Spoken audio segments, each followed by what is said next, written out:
Hi friends అందరికీ welcome to my channel. So ఈరోజు అయితే మనం ఇంతకుముందు సింధు నాగరికత నగరాలని చెప్పుకున్నాం కదండి. సో కంప్లీట్ చేస్తాం. సింధు నాగరికత నగరాలు అనేది మనం కంప్లీట్ చేస్తాం. సో ఈరోజు అయితే మనం సింధు నాగరికత ప్రధాన లక్షణాలు ఏంటో తెలుసుకుందాం, ఓకేనా? సో లేట్ చేయకుండా అయితే వీడియో మొదలు పెట్టేద్దామండి. ఎవరైతే ముందు వీడియోలు చూడాలో వాళ్ళు ఖచ్చితంగా అయితే చూడండి, ఓకేనా? ఫస్ట్ నుంచి చూస్తే మీకు అర్థమవుతుంది. ముందు వీడియోలు చేశాను ఒక 5-6 చూడండి. సో దాంతోపాటు ఇది చూడండి. సింధు నాగరికత ప్రధాన లక్షణాలు. సింధు నాగరికతల ప్రధాన లక్షణం ఏంటని అడిగితే మాత్రం పట్టణ నాగరికత అండి, ఓకేనా? ఇది ఏకరూపత కలిగిన నిర్మాణాల వలన అలాగా పిలువబడింది అనమాట. సో దక్షిణాసియాలో ఉద్భవించిన తొలి పట్టణ నాగరికత కూడా మన సింధు నాగరికత అనమాట. సో నగరం ఏంటంటే దీర్ఘ చతురస్రాకారంలో అయితే ఇది ఉంటుంది, ఓకేనా? అలాగే వీరు ఏం చేశారంటే ఈ నిర్మాణాలు కాల్చిన ఇటుకలను అయితే వాడారనమాట భవన నిర్మాణంలో, ఓకేనా? భవన నిర్మాణంలో అయితే కాల్చిన ఇటుకలను వాడారు. అలాగే వీరు ఈ నిర్మాణంలో తొలిసారిగా ఇంగ్లీష్ బాండ్ అనే పద్ధతిని అయితే భవన నిర్మాణ పద్ధతిని వాడారనమాట. సో ఇంటి నిర్మాణాలలో, ఓకేనా, రాయి చెక్క కూడా వాడారనమాట. ఇండ్లు అయితే చతుస్మాల వాస్తు పద్ధతిని లేదా మాండూవ పద్ధతిని అయితే నిర్మించారనమాట ఇండ్లని. సో సింధు నాగరికత ప్రధాన లక్షణం ఏంటంటే పట్టణ నాగరికత చెప్పాను కదా, వెరీ ఇంపార్టెంట్. సింధు నాగరికత ప్రధాన లక్షణం ఏంటి అని అడిగాడు అనుకున్నది పట్టణ నాగరికత అని చెప్పండి. అలాగే ఈ నగరాల్లో రహదారులను గ్రిడ్ పద్ధతిని ప్రవేశపెట్టారనమాట, ఓకేనా? గ్రిడ్ అంటే నిలవ ఉంటుంది. సో ప్రస్తుతం ఇండియాలో చండీగఢ్ ప్రాంతంలో అయితే గ్రిడ్ పద్ధతిలో అయితే అమలు ఉందన్నమాట. సో వీరి రహదారులు ఎలాగంటే ఇలా ఉత్తర దక్షిణాల్లోని ప్రధాన వీధులు కూడా పెట్టారనమాట. అలాగే తూర్పు పడమరలు అయితే ఉపవీధులు అలాగే రహదారులుగా పెట్టారు. సో దాంట్లో తూర్పున అయితే రాజవీధిగా పేర్కొన్నారనమాట.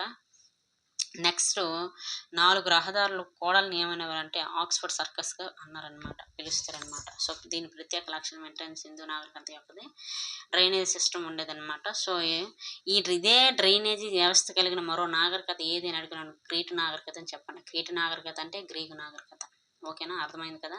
సో మ్యాన్ హోల్స్ కూడా వాళ్ళకు ఉండేవన్నమాట, వెరీ ఇంపార్టెంట్, గుర్తుపెట్టుకోండి. అలాగే సింధు నాగరికత కాలం నాటి సామాజిక పరిస్థితులు అంటే మనం తెలుసుకుందాం. సో వీరిదైతే మాతృస్వామిక వ్యవస్థ అండి. ఇది మాతృస్వామిక వ్యవస్థకు సంబంధించింది అనమాట వీళ్ళది. సో వర్ణ వ్యవస్థ అయితే లేదు, కుల వ్యవస్థ కూడా లేదు. వృత్తుల వారీగా అయితే వీళ్ళకి జీవనం అయితే కొనసాగించారు. సో వీరి కాలంలో అయితే 2 వర్గాల వారు ఉండేవాళ్ళు. వాళ్ళు ఏంటంటే ఎగువ వర్గం వారు, దిగువ వర్గం వారు. ఎగువ వర్గం వారు అంటే అధికారులు, పరిపాలకులు, వర్తకులు, పురోహితులు, వీళ్ళందరూ ఏంటంటే పశ్చిమ వైపు కోటకు ఉండేవాళ్ళు. అలాగే దిగువ తరగతి వాళ్ళు ఏం చేసేవారు అంటే కోటకు దిగువన ఉండేవాళ్ళు. తూర్పు వైపుకి 2 లేదా 3 గదులు చిన్న చిన్న గదుల్లో ఉండేవాళ్ళు అనమాట, వాళ్ళు దిగువ తరగతి వాళ్ళు.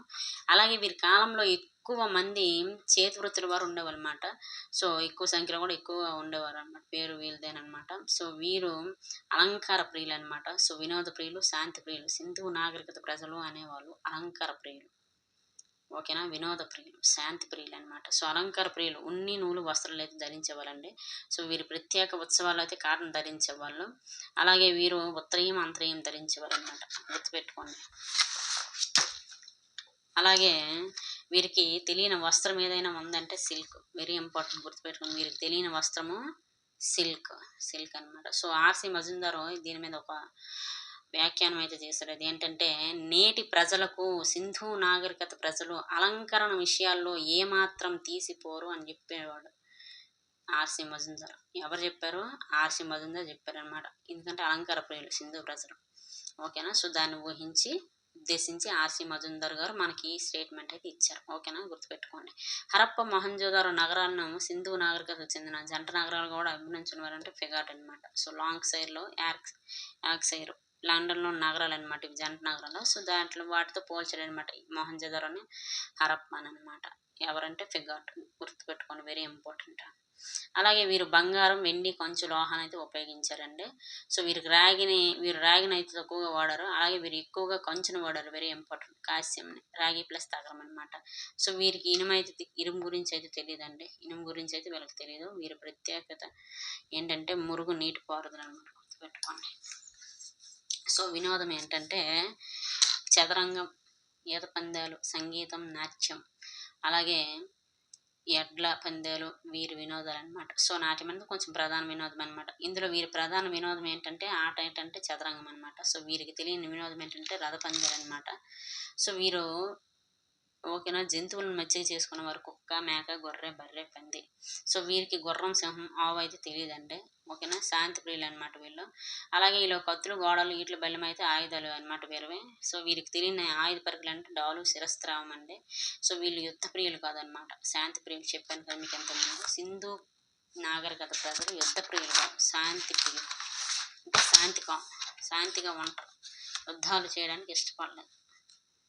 సో సింధు నాగరికత కాలం నాటి ఆర్థిక పరిస్థితులు అంటే మనం తెలుసుకుందాం.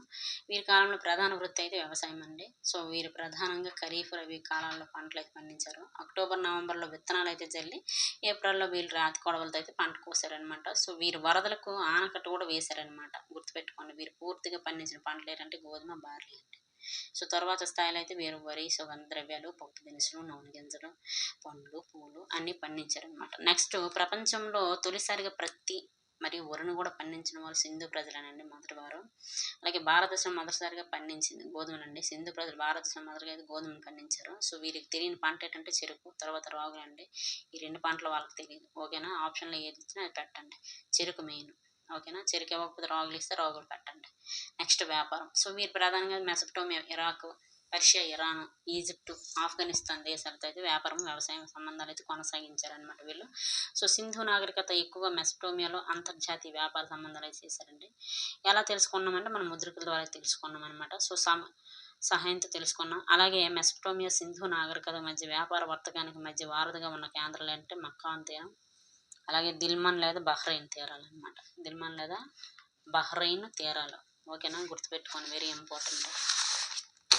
నెక్స్ట్, ముద్రికల గురించి అయితే మనం తెలుసుకుందామండి. సో మనం సీల్స్ అంటాం ముద్రికలను. వీటి పరిమాణం ఏంటంటే 15 సెంటీమీటర్లు. ఓకేనా. నెక్స్ట్, వీటి ఆకారం స్తూపాకారం లేదా గ్యాస్ సిలిండర్ ఆకారంలో అయితే మెసపటోమియా ముద్రికలు అయితే ఉండేవండి. సో మన సింధు నాగరిక ముద్రికల ఆకారం అయితే చతురస్రాకారం, దీర్ఘ చతురస్రాకారం. సో వాళ్ళ ప్రాంతంలో అయితే ఉమ్మ, ఊరు ప్రాంతాలు అయితే బయలుపడ్డాయండి. అలాగే మన దగ్గర అయితే మెలూహ అనే పదం వాళ్ళ సీల్స్లో రాసి ఉందన్నమాట. ఓకేనా. సో సింధు నాగరికత ప్రజలు వర్తక వ్యాపారంలో తూనికలు, కొలతలు, పద్ధతులు పాటించారనమాట. సో వీటిలో ప్రధానంగా అయితే 16 అనే నెంబర్ని ప్రామాణికంగా దాని యొక్క గుణిజాలను ఆధారంగా తీసుకొని భాషా సిస్టమ్ ద్వారా వ్యాపార సంబంధాలు అయితే వీళ్ళు కొనసాగించారు. అలాగే వీరు అరటి, ఖర్జూరం, దానిమ్మ వీరికి ఇష్టమైన ఫలాలు అనమాట. ఇవి వెరీ ఇంపార్టెంట్. వీరికి తెలియని పండు ఏంటంటే అనస పండు. ఓకేనా. సో లోహాలు. ఓకేనా. అయితే నెక్స్ట్, ఎగుమతులు. మనము ఎగుమతి ఏం చేసాము అని మనం తెలుసుకుందాం. అంటే సింధు నాగరిక ప్రజలు ఏటి ఎగుమతి చేశారని మనం తెలుసుకుందాం. ఏంటంటే టెర్రాకోట వస్తువులు, అలాగే కాటన్ వస్తువులు, ఆహార ధాన్యాలు, సుగంధ ద్రవ్యాలు, నెమళ్ళు, కోతులు, ఆట బొమ్మలు, ముత్యపు చెప్పులు, విలువైన రాళ్ళు, ఇవన్నీ వీళ్ళు ఎగుమతి చేశారనమాట. నెక్స్ట్, దిగుమతులు ఏం చేసుకున్నారు, వెరీ ఇంపార్టెంట్. సింధు నాగరికత దిగుమతులు ఏంటో మనం తెలుసుకుందాం. దిగుమతులు ఏంటంటే బంగారం అండి. కర్ణాటకలో కోలార్గొనం నుంచి, అలాగే పర్షియా నుంచి, ఆఫ్ఘనిస్తాన్ బంగారం దిగుమతి చేసుకున్నారు. వెండి ఏంటంటే పర్షియా అంటే నేటి ఇరాన్ నుంచి వెండి, అలాగే ఆఫ్ఘనిస్తాన్ కూడా వెండి అయితే వీళ్ళు తీసుకున్నారనమాట. సో నెక్స్ట్ ఏంటంటే రాగి అండి, రాగి. ఓకేనా. సో రాగి అయితే కేత్రిగనుల నుండి, రాజస్థాన్ కేత్రిగనుల నుంచి, అలాగే బెలుచిస్తాన్, అరేబియా ప్రాంతం నుంచి తీసుకున్నారు. ఓకేనా. నెక్స్ట్, తగరం అండి. తగరం అనేది బీహార్లోని హజారీబాగ్ నుండి, అలాగే బెలుచిస్తాన్లోని అరేబియా ప్రాంతం నుండి. నెక్స్ట్, సీసం అయితే ఇరాన్ నుండి అండి. లైమ్ ఇరాన్ నుండి, అలాగే జడ్రాయి విలువైన రంగురాయలు అనమాట. ఇవి మధ్య ఆసియా నుంచి దిగుమతి చేసుకున్నారు. చెక్క, కలప గట్టిది కాశ్మీర్ నుంచి దిగుమతి చేసుకున్నారు. సుగంధ పరిమళాలు గ్రీస్ దేశం నుంచి చేసుకున్నారు. లాపిస్ లాజులి అంటే ఇంద్రనీలం అని అంటారు దీనిని, ఇది ఒక రాయి అనమాట. సో బదాక్షన్ ఆఫ్ఘనిస్తాన్ నుంచి దిగుమతి చేసుకున్నారు. అలాగే అగేట్, టర్కోయిన్, కార్నిలియన్ అనేవి రాళ్ళు పశ్చిమాసియా నుంచి చేసుకున్నారు. అలాగే నీలమణి, అమెథిస్ట్ని మహారాష్ట్ర నుంచి తీసుకున్నారు. అలాగే వైఢూర్యాలు పర్షియా నుంచి, పచ్చలేము టిబెట్ నుంచి, అలాగే అగేట్ సౌరాష్ట్ర గుజరాత్ నుంచి, అలాగే టార్కోయిన్ ఇరాన్ నుంచి, వజ్రాలు ఈజిప్ట్ నుంచి, స్టియాటైట్ బెలుచిస్తాన్ నుంచి, అలాగే ఎర్ర సింధూరం ఆఫ్ఘనిస్తాన్ నుంచి చేసుకున్నారు. ఇవి వీళ్ళ ప్రధాన దిగుమతులు. సో సింధు ప్రజల రాజకీయ పరిస్థితుల గురించి తెలుసుకుందాం. సింధు నాగరిక ప్రజలను పురపాలక సంఘాలు పరిపాలించి ఉండొచ్చని కేఎన్ దీక్షిత్ చెప్పాడండి. అలాగే వీరిని వర్తకులు పాలించారు, లౌకిక రాజ్యం అని చెప్పింది ఎవరంటే ఆర్ఎస్ శర్మ అండి. సో వీరిని మత ప్రవక్తలు పాలించవచ్చని ఫిగాట్ చెప్పాడండి. అలాగే వీరిని పురోహితులు పాలించారని డిడి కౌశాంబి చెప్పారండి. ఓకేనా, మత పరిస్థితులు. సో వీరు ప్రధానంగా అమ్మ తల్లిని అయితే పూజించారండి. అమ్మ తల్లిని నేల తల్లి అని, వ్యవసాయ దేవత అని కూడా అంటారు. సో ప్రధాన దేవత స్త్రీ అనమాట అమ్మ తల్లి అనమాట వీరి కాలంలో. అలాగే వీరి ప్రధాన పురుష దైవం అంటే రెండవ దైవం ఎవరంటే పశుపతి దేవుడండి. ఇతను పూర్తిగా నగ్నంగా జ్ఞాన ముద్రలో ఉన్నట్టు ఉన్నాడనమాట. సో ఈ విగ్రహం అనేది మొహంజోదరోలో బయటపడిందండి. ఆర్‌డి బెనర్జీ దీన్ని కనుగొన్నారు. ఓకేనా. సో ఇతని దగ్గర అయితే ఖడ్గమృగము, వాగ్రము, దున్నపోతు, ఏనుగైతే ఉన్నాయి. అలాగే కాళ్ళ దగ్గర 2 జింకలు ఉన్నాయన్నమాట ఈ బొమ్మ దగ్గర. నెక్స్ట్ ఏంటంటే దీనివల్ల దీన్ని పశుపతి అని నామకరణం చేసింది ఎవరంటే సర్జాన్ మార్సల్ అండి అతనికి, ఆ బొమ్మకి. ఓకేనా. సో వీరు పూజించిన వృక్షం రావి ఫస్ట్‌ది. నెక్స్ట్ వేప, మర్రి, జమ్మి చెట్లు అనమాట. వీరు పూజించిన జంతువులు ఏంటంటే మూపురం కలిగిన ఎద్దు. అలాగే వీరు పూజించిన సరీసృపం పాము. వీరు పూజించిన పక్షి పావురం. వీరు పూజించిన గుర్తు స్వస్తిక్ గుర్తు.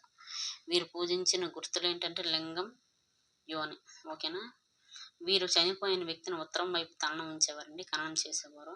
ఇది ఎక్కువగా అయితే లోతాలు, కాలిబంగంలో అయితే బయటపడ్డాయండి. సో వీరికి పునర్జన్మపై అయితే విశ్వాసం ఉండేదండి. ఓకేనా. వెరీ వెరీ ఇంపార్టెంట్ ఈ పాయింట్లన్నీ గుర్తుపెట్టుకోండి. అలాగే సింధు నాగరికత పతనం గురించి, దానికి గల కారణాల గురించి అయితే మనం తెలుసుకుందామండి. సో వీరి పతనానికి ప్రధాన కారణం ఏంటంటే ఆర్యుల దండయాత్ర అని మాటిమల్ల వీరుడు చెప్పాడండి. అలాగే వీరి పతనానికి వరదల కారణం అండి ఆ సహాని చెప్పాడండి, దయారాం సహాని. సింధు నది తన ప్రవాహ దిశను మార్చుకోవడం వలన కూడా చెప్పాడనమాట. సో వాతావరణంలో వచ్చిన మార్పులే ప్రధాన కారణమని డిగ్రీ కౌసామి చెప్పాడు. ప్రకృతి వైపరీత్యాల వల్ల అంతమైందని రాబర్ట్ రైక్స్ చెప్పాడు. అలాగే జిఎఫ్ డేల్స్ చెప్పాడు. ప్రధానంగా భూకంపాల వల్లే అని డేల్స్ చెప్పాడు జిఎఫ్. అలాగే ప్రకృతే సింధు నాగరికతకు ప్రధాన శత్రువు అని కూడా ఇతడే చెప్పాడనమాట, గుర్తుపెట్టుకోండి. సో సింధు నాగరికత అంతర్గత క్షీణత వలన చనిపోయింది, అదే ఆ పతనమైందని గార్బన్ చైల్డ్ చెప్పాడనమాట. సో ఇదండి సింధు నాగరికత. ఓకేనా. సో సింధు నాగరికత అనే టాపిక్ ఈ రోజుతో అయితే అయిపోయిందండి. ఇండియన్ హిస్టరీలోని మోస్ట్ ఇంపార్టెంట్ టాపిక్ డెప్త్గానే చెప్పాను. ఓకేనా. సో ఇది ఆల్ కాంపిటేటివ్ ఎగ్జామ్స్కి అయితే యూజ్ అవుతుందండి. బిట్ అనేది పోదు. మీరు క్లారిటీగా విన్నట్టు మీరు ఒక నోట్స్లో మంచిగా బిట్స్ అనేది రాసుకుంటే బిట్స్ రూపంలో హ్యాపీగా మీకైతే బిట్ పోదండి. ఓకేనా. సో ఈ వీడియో కనుక మీకు నచ్చితే లైక్ చేయండి, షేర్ చేయండి, సబ్స్క్రైబ్ చేయండి, నన్ను సపోర్ట్ చేయండి. అలాగే ఇక నుంచి నేను చెప్పాను కదా ఇండియన్ హిస్టరీలో ఒక్కొక్క టాపిక్ మీకు చెప్పుకుంటూ వెళ్తాను, పూర్తిగా బాగా డెప్త్గా వీలైనంత వరకు చెప్తానని చెప్పాను కదా. సో అలానే కంటిన్యూ చేస్తాను నేను ఇండియన్ హిస్టరీ క్లాస్లో. ఇంట్రెస్ట్ ఉన్న వాళ్ళు చూడొచ్చు, మీకు ఉపయోగకరమే అవుతాయి ఇవన్నీ. డెఫినెట్గా అయితే నేను చెప్తాను. ఓకేనండి. ఖచ్చితంగా వీడియోని ఇస్తే లైక్ చేసి, షేర్ చేసి, సబ్స్క్రైబ్ చేసి నన్ను సపోర్ట్ చేయండి. ఎంతవరకు వీడియో చూసిన ప్రతి ఒక్కరికి థ్యాంక్ యూ సో మచ్ అండి. మళ్ళీ కలుసుకుందాం మరొక వీడియోలో. ఓకేనా. Thank you so much.